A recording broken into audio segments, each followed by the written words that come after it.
I don't know if you can gather this from me, but I'm a little emotional, a little dramatic.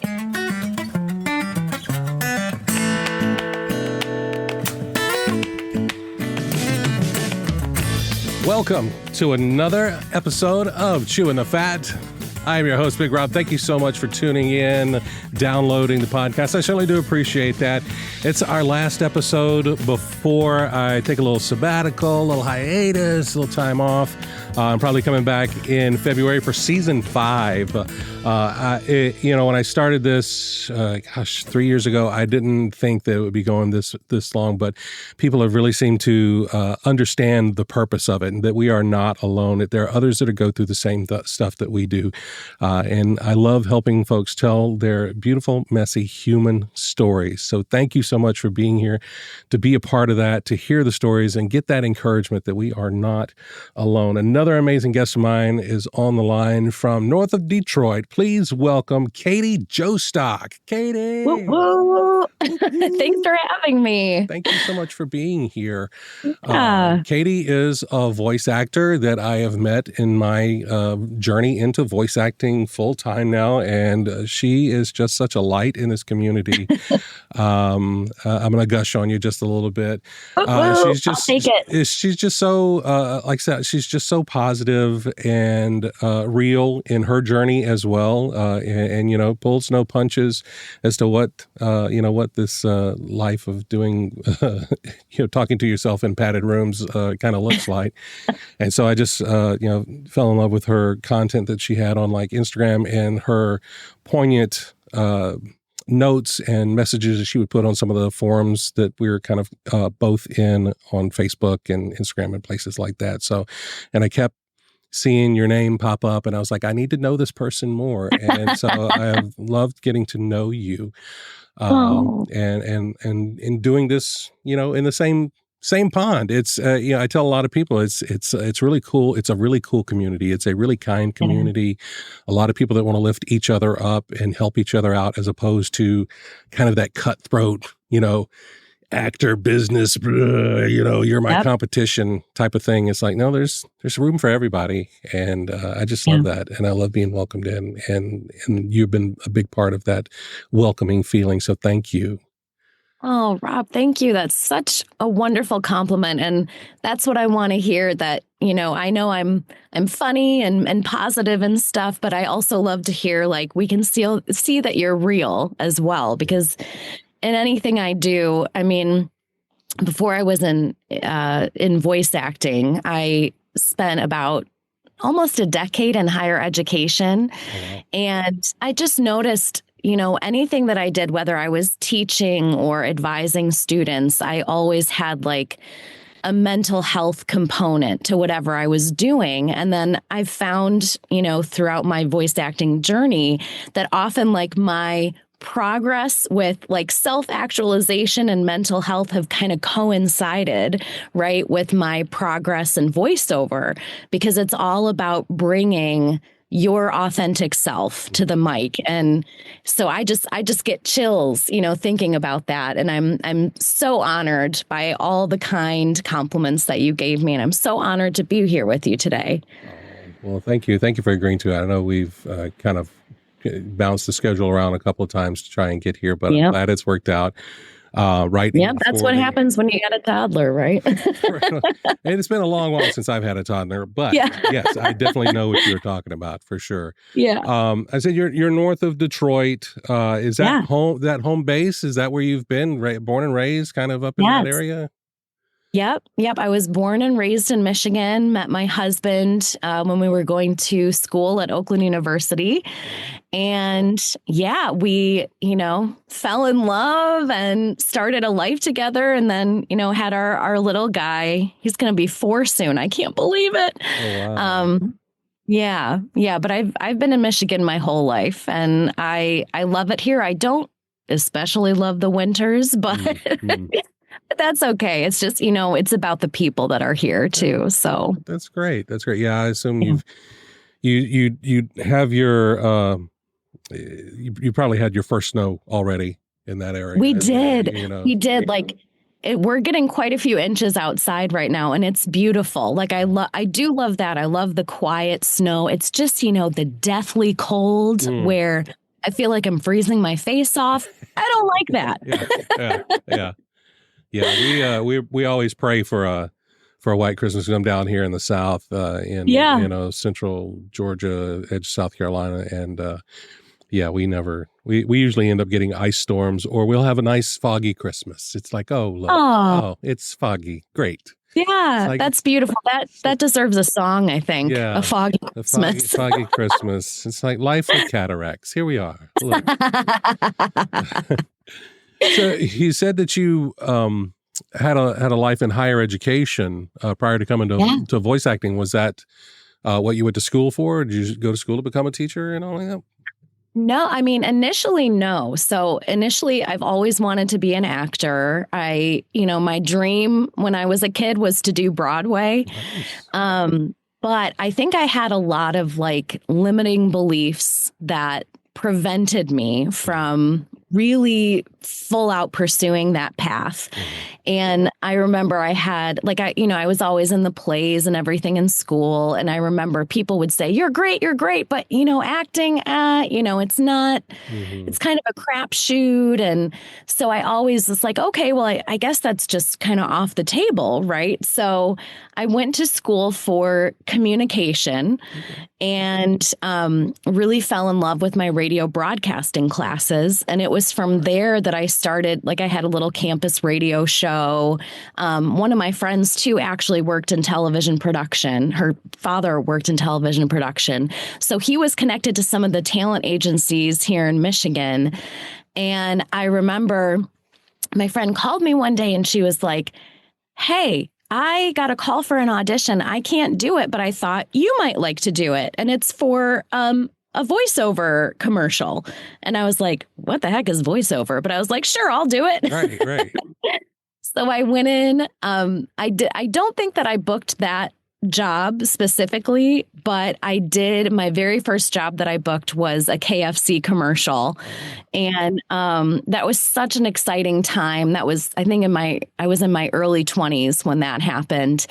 And so I kept pursuing that route. But in the meantime, I've always kind of been a nerd. I love the classroom atmosphere.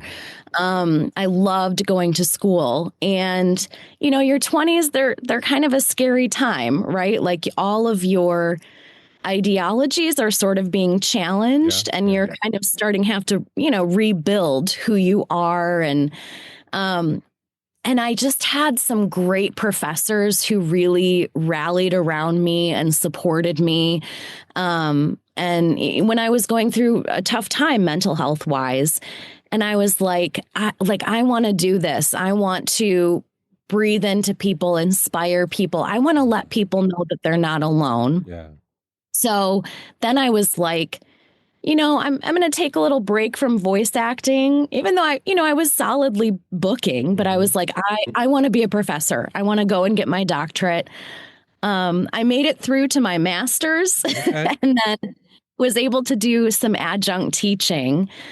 And then my husband came to me one day. He used to be in elementary education. And he came to me and he was like, we can't support a family on this salary that I'm making. So I want to go back to school to become a mental health counselor. Oh, wow. And I said, great. So then I was like, well, I got to get a full-time job, because adjuncts, we don't, make a lot of money. Mm-hmm. And that was when I started doing academic advising. So helping students know, figure out which classes, which requirements they had to meet in order to graduate. Mm-hmm. And all along, I just, all through that time in higher ed, I kept on talking about voice acting. I really miss doing voice acting. But I had these limiting beliefs, right? Of well, it's not logical, to be an actor. It's not, so I kind of, put that dream off to the side. And it was really my husband who just said, Katie, I just can tell you're unhappy. Let's just, there's a perfect time in our lives right now. We don't have kids.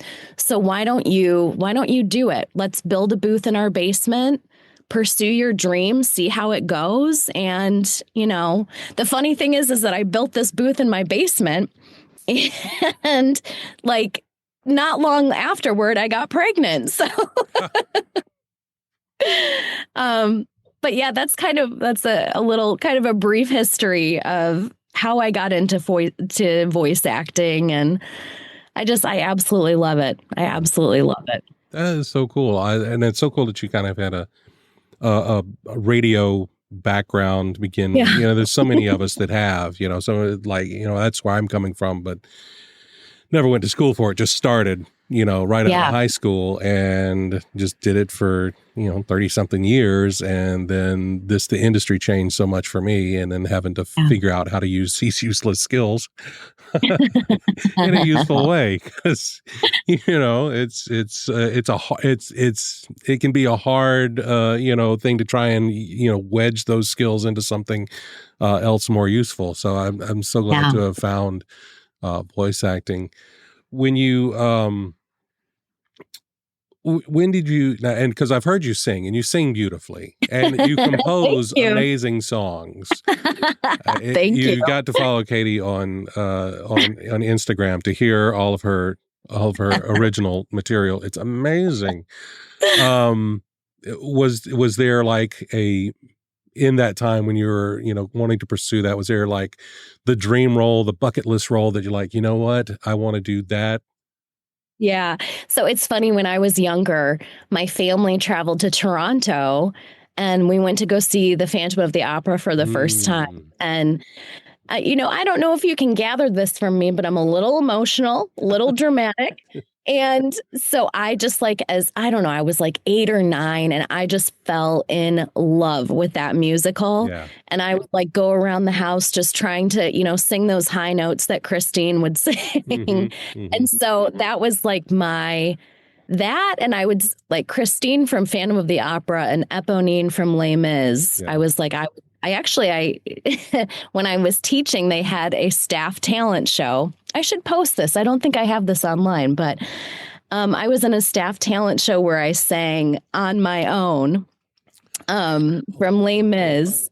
And yeah, it's just like the creativity just has always been in me. And the songwriting that I've been doing the past several months has really just been like an outlet from kind of like my rebellious, like, okay, like day after day, I'm doing auditions, I'm following prompts of what they want me to do. And, but the songwriting is like, I can do whatever I want. So it's been so much fun. But yeah, I am really musical. I've always written songs, and, I was just looking at some of the songs I wrote in my early 20s, and some of them, but but it's the process of writing them. It's that, exercising that creative muscle that I just love.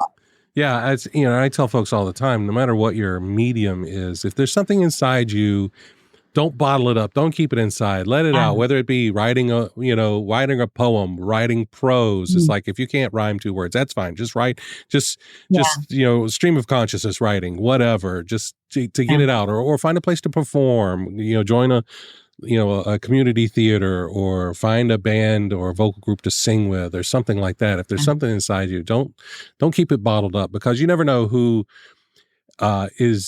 needs to hear that, or needs to see, hey, I see myself in Katie, and she's up there doing that. Yeah. How encouraging is that then to that person to know, hey, maybe I can do that too. Because we only get the one shot at this. It's I hate the YOLO phrase. You only live once. I hate that. I think it's the dumbest thing ever. And I've heard somebody change that, and instead of YOLO, it's YODO. You only die once. You live. You have a chance to live every day. So why would you say you only live once? You can live every hour, every minute of every day that you have. And I think that's what we should do. put the Yeah. most that we can out there into this one shot that we got, you know what I mean? And make the Yeah. most of it. So yes, you creating your silly songs and being brave enough to get in front of a camera and be like, you know what, I don't care. This is fun and I'm having fun. And for somebody else to like see themselves in you or to see the Yeah. opportunity, like, hey, I can do that too. I just think it's amazing.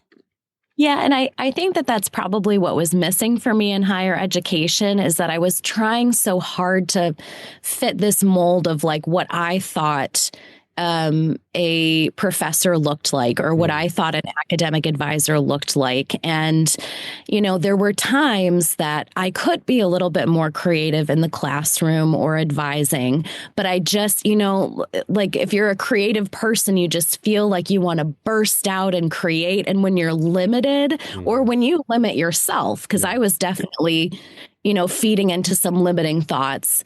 When you're like when you don't allow the creativity to come forth, you get kind of stuck. You get kind of like I didn't even realize, I think, what was happening to me, that I was slowly losing that creative part of myself. And I can't believe that I did this, but I started becoming really involved in community theater.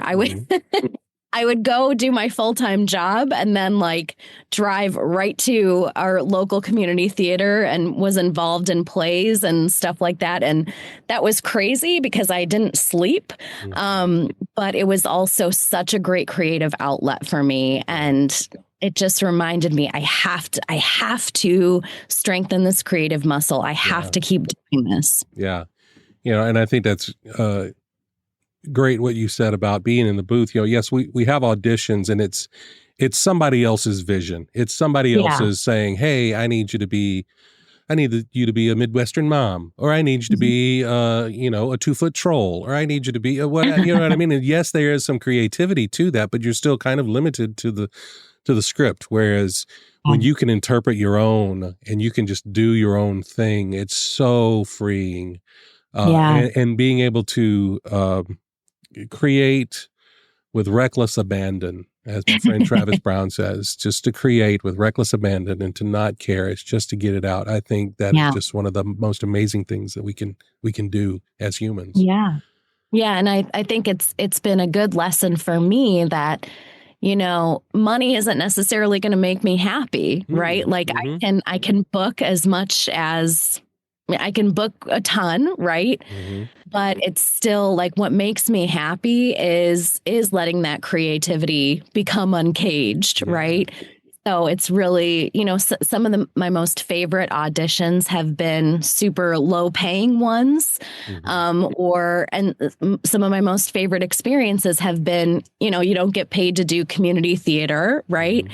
And I don't get paid to write those songs, but I love doing it. It's just really feeds me. Yeah. I love that. I love that. For someone that may listen to this, it's, maybe there's a mom out there and she's, at home with a kid and would love to have some sort of, release.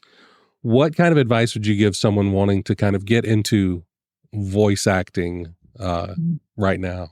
There's a lot of kind of people, it's easy to put up barriers. I know I put up barriers in front of myself, but then there's a lot more people that want to like, oh, that's a dumb thing to do. There's AI and there's this, that, and the other, but like if somebody wants to do it, I personally always encourage people is, again, follow that dream, because the dream's not going to chase you. You have to chase it. But what would you say to somebody who wanted to start into voice acting right now?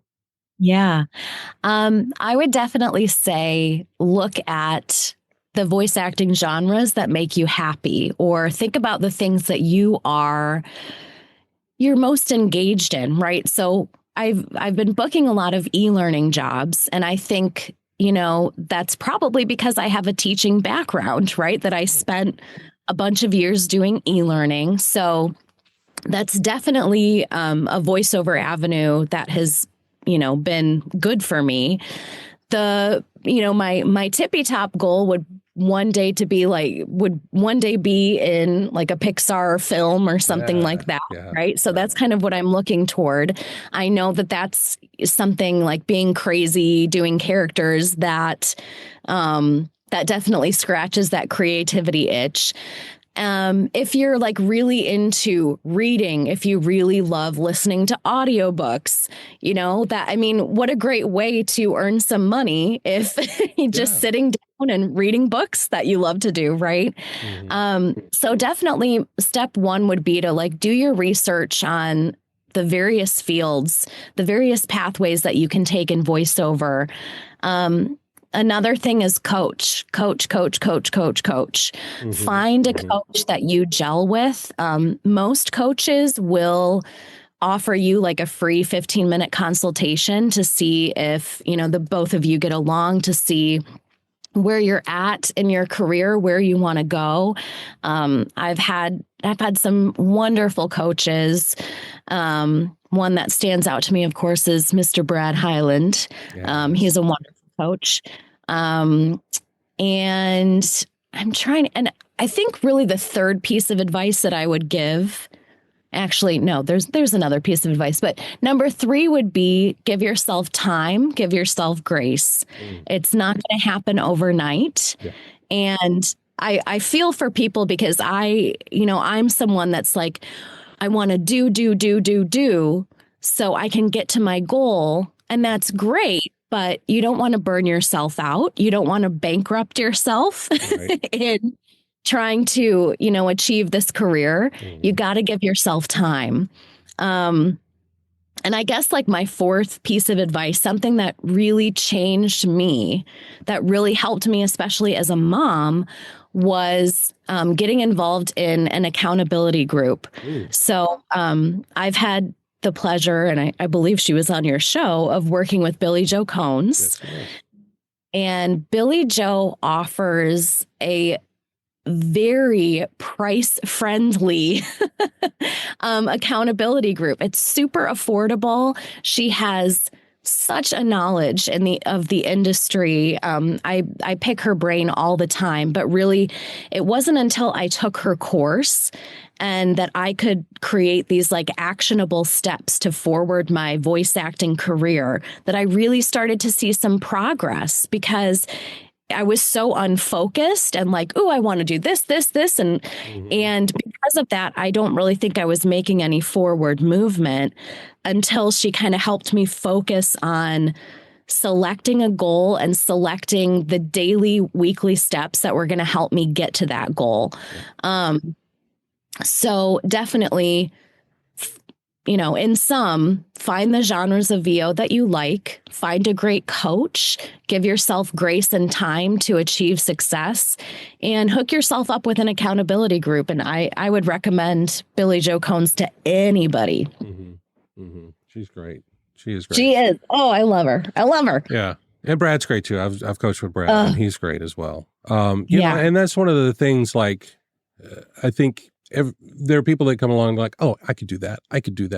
Yeah. And it's like, okay, all right, that's great.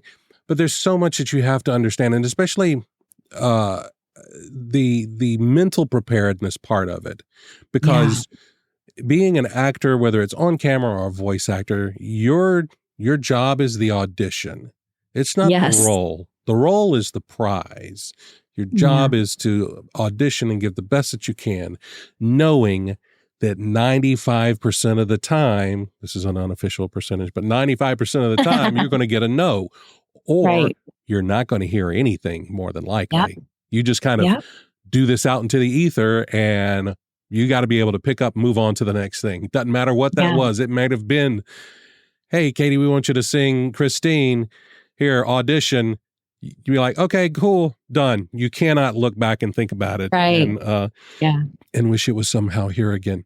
Nope, missed it. Didn't pick up that. Come on. That was a song from Phantom. Come on. Wait, time out. What did you just say? What did I just miss? I said that, you've got to do the audition for Christine and then forget about it. You can't just wish it was somehow here again. Listen, I am like, I have a sick toddler. I'm surviving on like 4 hours of sleep. Right. But that is genius. That's gold. No, that was my apologies, sir. No. I don't accept. Now that song is just going to play in my head for the rest of our conversation here. but what I'm saying is you do have to be able to just move on to the next thing because it's a bunch of rejection. And if you You have a hard do. time dealing with rejection or ambiguity where it's just you don't know, Yeah. you just did something, you don't know what's going to Yep. happen. Yeah. It's not going to be fun. Yeah. And I'll say a couple things to that. One thing that I've learned, I think it's great that you said auditioning is the job, because I've heard a lot of voice actors, and I, myself included, if you hear a commercial on TV and you auditioned for it, right? And you're like, oh my gosh, that is so incredibly different than what they were initially asking for in the audition. And that's why I think it's so important to keep in mind that, like you said, your audition is your job. Your audition is to give two, at least, if they're asking for it, at least two completely different takes that are going to showcase, I can't talk, that are going to showcase your creativity and are going to show that, like, hey, I can do whatever you ask me to do. Let me show you some of the range that I have.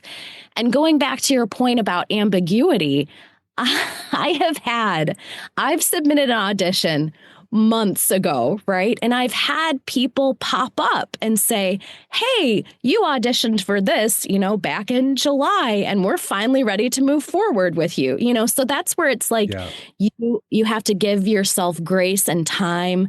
You can't think about it. You just have to, and isn't that just life, right? Yeah. Isn't that mental health?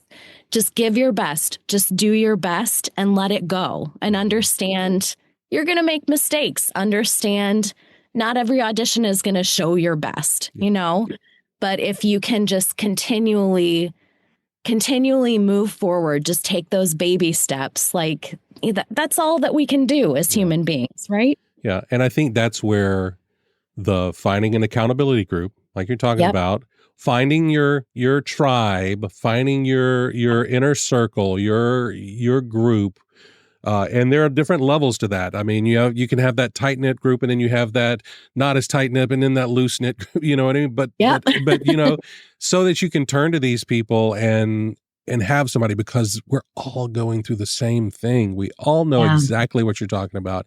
And in the forums and stuff like that, you always say it's like, oh, well, I got this email and it wants me to do this, but I was like, nope, got the same one. Don't do that. It's such a scam. Blah, blah, blah. You know what I mean? And that's when you find those people, they're like, hey, I don't want you to get taken. Like I almost got taken. That's what really helps this. And I've never found other than community theater, I've never found really another group that is as caring and really helpful as this group in voice acting. And it's a great place to be a part of. It really is. It's amazing. I had the opportunity to go to the Mid-Atlantic Voiceover Conference this past November. It was my very first voiceover conference. And I was like just amazed at how easy it was to have relationship with people and to talk to people. And I was like, geez, I almost feel like I'm at camp, like we're all here, like we're all on the same level. And it was funny because Tim Friedlander was giving the keynote address, and I found myself just tearing up. Which, it doesn't really take much for me to cry, but I get in public, yes, in public, it's the tears don't flow as easily. But Tim gave this amazing speech that just really resonated with me, that he was talking about basically going through his life and explaining how all of the failures in his life led him to where he is today. And that just really hit home for me, because like I was sitting back thinking to myself, 5 years ago when I was dreaming about being an actor, being in voice acting, I couldn't have imagined that I would be sitting in this room feeling so connected, feeling so supported and loved by all of these people, and I kind of felt a little bit of shame, that my career in higher education didn't work out the way that I wanted it to. But kind of like what Tim was saying, that failure led me to where I am today, right? And that just really hit me. Like I just remember feeling during his talk, like I'm home. Like I I am right where I need to be. I'm connected with these people. I feel like I'm finally home and I've finally found my people. I love that. I Yeah. love that. Um, well, I was going to say, what does your family think of what you're doing now? Yeah. I mean, I'm assuming they're very supportive. You're obviously your husband's very supportive. He built Yeah. your booth there. Yeah. Well, I built my booth. Well, He financed it. gotcha. Um, but I Isn't that mean, terrible? I'm so privileged. That's terrible. no, that's great. That's great. Does your little one? I mean, they're only 4, but do they have any desire to kind of do what mommy does? You know, one of the things that like attracted me to my husband right away is he is hilarious. And I told myself, like, in my earlier years when I was dating, I was like, I have to find a guy that makes me laugh. Like and most people who know me, I have a very distinctive laugh. So so I just fell in love with that about him immediately. And both my husband and I are pretty silly people. And my son, it is so much fun to see how he's just fitting right on in with the silliness. And, he might have, I don't know, he might have some acting chops. He is actually, I feel like one of those moms who's like, here, look at this picture of my son. I don't care if you want to see it or not, but he's actually a pretty good athlete for his age. Like, we were sitting up in the living room the other day and throwing the ball back and forth. And I'm like, geez, he has a really good arm. But yeah, it's funny. My son always wants to come into my booth. So I almost posted a video about this because I just thought it was hilarious. I actually had to get one of those like child-proof doorknobs like that you put. And the other day I was like, I got a notification like for an audition that was due yesterday, right? I had to do it now. And I had just put some lotion on my hands. And so I'm running downstairs to my basement trying to open the darn door. And I can't because of the toddler. But yeah, so my son loves it. He loves recording himself. I personally think that my husband would be really good in voiceover, but he has no interest in it. But my husband is I'm just so incredibly blessed we've always supported each other, right? In whatever vocation we've sought out, and we've career hopped a bit, but that has been like our main thing for each other is, hey, you have a passion for something, go get it, go after it. And I just feel so incredibly blessed that I have a partner who wouldn't balk at my dream and would say, do it, I feel very blessed for that. I love that. And to follow up on that, aside from the work that you're doing, what's bringing you joy right now? Oh, that's such a great question. It gives me all the feels. I mean, honestly, just my son is really into Santa Claus right now. And I love it. And one thing that he does, okay, so this is kind of voiceover related. So one of our games with each other is that he knows I do funny voices, right? Or silly voices. So sometimes he'll prompt me into a voice, like he'll say, hey, Santa, what you gonna bring me for Christmas? And then I'll have to be like, well, Joshy, I'm going to bring you a dump truck for Christmas. I kind of sound like, oh gosh, what's his name? I sound like Daniel Day-Lewis from There Will Be Blood, don't I? I'm going to take my straw and put it in your milkshake. Anyway, but yeah, so that's a really fun game that we play together. And then honestly, I think writing the songs, I'm just like, I'm having a lot of people kind of reach out to me and thinking about songs to do for people in the voiceover community. So I've just been like writing. So that has been a lot of joy for me as well. Um, yeah, just, hanging out with my family and doing what I love to do, Yeah. And honestly, like connections like we're having right now, like I just feel so grateful that I get to connect with people in this community and people like Billy Joe and Brad and I just, I have a chosen family, which I'm so grateful for. All right, Katie, this is the second segment of this show. This is where we dive a little bit more into your mental health journey. One thing that I know just from my personal experience is that depression wants to tell you that you're alone. And that's how it tries to control you, is you're the only one that feels this way. But the great thing is once you realize there are so many people that are going through the same thing and are feeling the same thing, that you're not alone. And that takes some of that power away from depression. Whether you have it, clinically diagnosed or not, or you just have those days that you just don't feel like doing anything, and you start to talk down to yourself because you're being lazy or being a slob. And sometimes you just have to do some self-care like that. So for you, how do you keep the darkness at bay? Yeah. Yeah, that's such a great question. It has been, gosh, I think I've been struggling with depression and anxiety since I remember my first panic attack was in first grade. I remember it, I remember it pretty vividly, and I had no idea what a panic attack was. I had no idea why I was feeling a certain way. And thankfully in my family, they were always proponents of going to therapy. So in my teenage years, I went to go see a mental health counselor.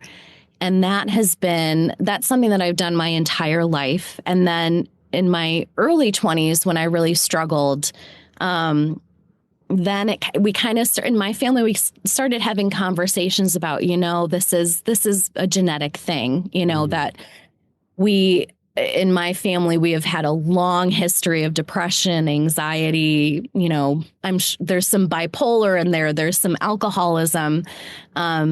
So it really, so then I started, having conversations with doctors about medication.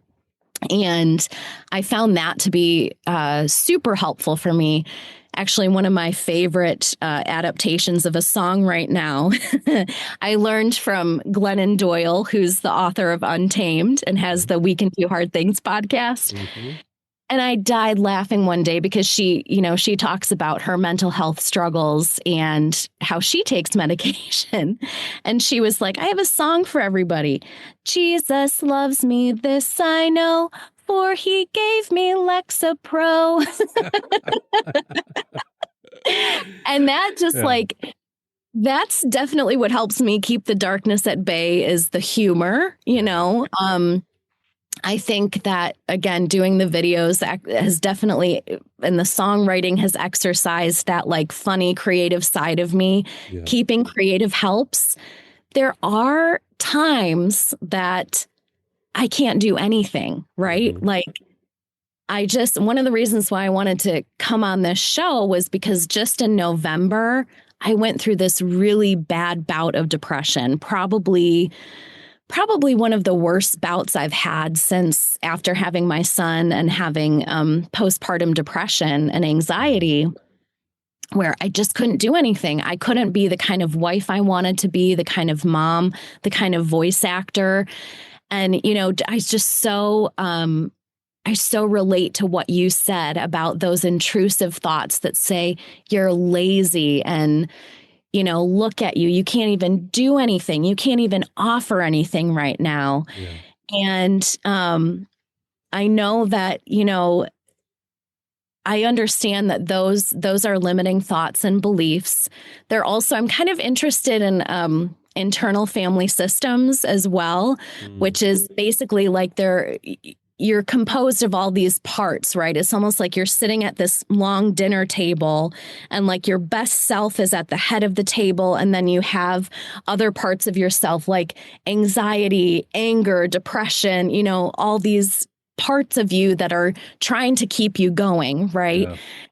And one of the most powerful things that I've been able to do with some of those I guess uglier parts is just give them a chance to talk, right? Like Yeah. say, okay, so what you're saying right now, like, please tell me what you're saying. You're saying that you feel like I'm being lazy or, what have you, Hmm. and then just saying, hey, intrusive thoughts. I know you're trying to protect me. I know that you are trying to make sure that I survive. And that's why you're saying these things that are making me feel like I don't want to act or do anything that would be beneficial to me.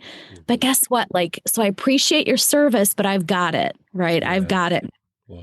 Um, and one time I even had this might be a little woo woo for the audience, Ah, but one time I even said to like, there was a part of me that I think I was like doing an audition and there was just this really critical part of me saying, you can't do it. You can't do this. You're not good enough.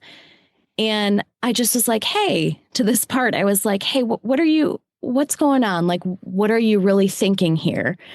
And I felt like the part just said back to me, I just really don't want you to get hurt. I mm, really don't want you to get hurt. And that it just made me cry because I was like, listen, I thank you so much for taking care of me. I can do this. mhm. And so a lot of the time those parts within us that are critical are trying to do something beneficial for us, right? Yeah. But they no longer serve us anymore, Yeah. right?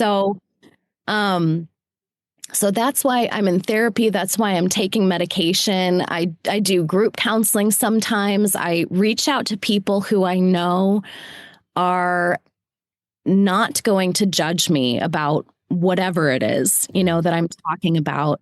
Um, and lastly, how do I keep the darkness at bay? Sometimes the only way out is through, Yeah. like my husband and I sat down when I was having this bout and I just said, he was just like, well, maybe we can try this or, maybe this or this, like, exercise at the gym, eating well, Hmm. blah, blah, blah. And those are all great things. Those are all things that you should do. But it's also important to remember you are not something to be fixed, right? Hmm. Hmm. You are a person who deserves love and who deserves time. Yeah. Time to get through that difficult bout of depression. And you will get through it. You Yeah. will. That's what I always tell myself. Like, I know I have nothing to give right now. I'm probably not great company to be around, but I know I'm going to get Katie back. I just have to give it some time, right? Yeah. Yeah. And that's one of the things that I've heard from other people too is, sometimes you have to sit with it. Sometimes you have to Mm-hmm. sit in the darkness for a moment. Not that you're going to stay and not that you're going to Yeah. wallow, but you have to acknowledge it. Be like, Yeah. hey, I'm here, but I am not the darkness. The Yeah. darkness doesn't define me. I can move through. I will continue on through this. You know, take comfort and strength in knowing you've gotten through all of your hardest days prior Yeah. to this.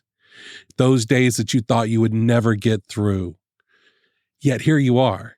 Could be weeks, months, years past those hardest days that you had and that you thought were the end, and they Yeah. weren't. You didn't let the darkness define you. You Yeah. you acknowledged it, you moved through it. You gave yourself the grace and time, like you said, that you needed to Yeah. be able to do what needed to be done. Yeah. Yeah. And also just remembering, there are times when your brain is going to lie to you, like when you're having thoughts, which I often have these intrusive thoughts that I've had to work my entire life to deal with. Intrusive thoughts like you're nothing, you're not worthy. Those are lies. Hmm. Those are absolute lies. And it's really hard, especially when you're deep in your feels, not to believe those lies in that moment. Um, Hmm. but and again, that's one of the reasons why I wanted to come on here because just like you, I want to be open and vulnerable about the fact that I have those thoughts, those Yeah. feelings. I have those down days, sometimes weeks. And anybody else who's listening and experiencing that, you are not alone and you are not unworthy. And again, and whatever I've done, I used to leave my classes when I taught with that thought. I remember I used to say to them at the end of the semester, please just remember you're perfect just as you are. And if you've done anything that, has brought you shame, you can always turn the page. You can always start new again. And, I still hold to that. All right, Katie, this is the third segment of the show. It's time now for the Fast Five. The Fast Five. It's time now for the Fast Five. Fast Five. Sorry, still working on a theme song. I know it's been 4 years, but eventually I'll nail something down. That was gorgeous. Fast Five is powered by Poddex. It's an app created by my friend Travis Brown. If you go to chewingthefat.com/Poddex, it will take you to the link where you can download it. It's made for podcasters, but they're great icebreaker questions, all types of different categories and stuff, so you can check that out. But I'm going to hit the randomize button here. It's random 5 questions, no wrong answers. Just first thing to pop to the top of your head. Are you ready? Ready. Here we go. Question number 1. Do you prefer live action or cartoon superhero shows? Oh my gosh, probably live action. Interesting that the voice actor. I know, right? Live action. Yeah. Very weird. I know. Yeah. But I get it. Especially if it's if it's a great, adaptation or whatever. Like, I'm sorry. The 3 Deadpool movies are just, amazing. So good. Yeah. So freaking good.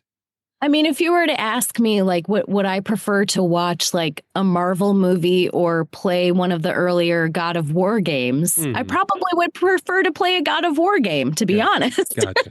But movie-wise, Movie-wise, yes. I get it. I love it. Question number 2. Ooh, if humans came with a warning label, what would yours say?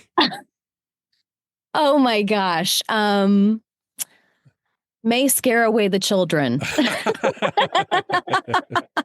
I feel like, especially, one of my good friends, Jim Frank, is always just like, you're insane. You're nuts, because I am. But I love it. I love it. Caution for the children. All right. Question number 3. What was the first car you ever owned?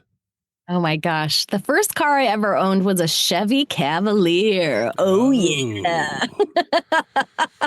Nice. I was just beating the boys off with a baseball bat, What color was it? It was black. Okay. Yeah. Nice. All right. Question number 4. If you could learn any language fluently, what would it be? Oh my gosh. It's funny. If you're familiar of the biblical story of Solomon and how God grants him one wish, like one thing, and Solomon asks for the gift of wisdom, I would ask to be able to communicate and understand in all languages across the world. So I know that doesn't really answer your question, but I want to know every single language. I want to communicate with everybody. Okay. But if you had to narrow it down to one for right now, you're going to get a 1-year subscription to Duolingo to work on one language. I love French. I absolutely. Oui. I love French. C'est magnifique. I love it. I studied it in high school and a little bit in college, and it's slowly started to leave me, but I love French. Yeah, that's good. And you're up close enough to Canada that it would be useful as well. Oui. I like it. Oui. All right. Hey, and petit peu. Question number 5. If someone left you a cottage somewhere in the countryside in their will, where would you want the cottage to be located? Within the U.S.? It just says in a countryside. It doesn't say which country. So anywhere, you in the cottage. Well, if you were asking this question to my husband, he would say that his dream is to get a cottage on Lake Huron. I love the warm weather. I have actually traveled to France, to the south of France. And A cottage on the think, French Riviera or something like yeah, that. yeah. Yep. I think that would probably be my choice.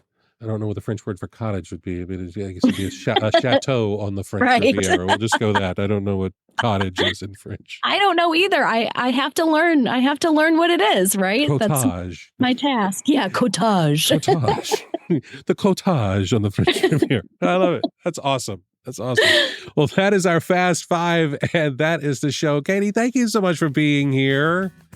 Oh, thank you, Rob. I mean, thank you so much for spreading good words about just being worthy, just as you are, no matter what you struggle with. It's just, again, after I went through my difficult time in November, I was like, I want to talk about this. I want to talk about how sometimes it's really hard and it's okay. Everybody struggles. Yeah. So thank you so much for this opportunity to share. Oh, I love it. I love that you could be here, and thank you for being so willing and open to sharing. If folks do want to keep up with you, what's the easiest way they can do that? Yeah, so I'm on Instagram, Katie Jostock VO. I'm on Facebook. I'm on TikTok. My website is www.katiejostock.com. So yeah, you can just Google Katie Jostock. I'll pop right up. Awesome. Well, I make sure that I put those links in the show notes, and so that people can find you and keep up with you. And thank you again for being here, and thank you for your friendship. I love you, and I love what you're doing, and I can't wait to continue to see how much further you are going to go. And I'm so cool. I'm so glad to be a part of that journey now as well. Well, thank you, Rob. It's been an honor. Awesome. Thank you again.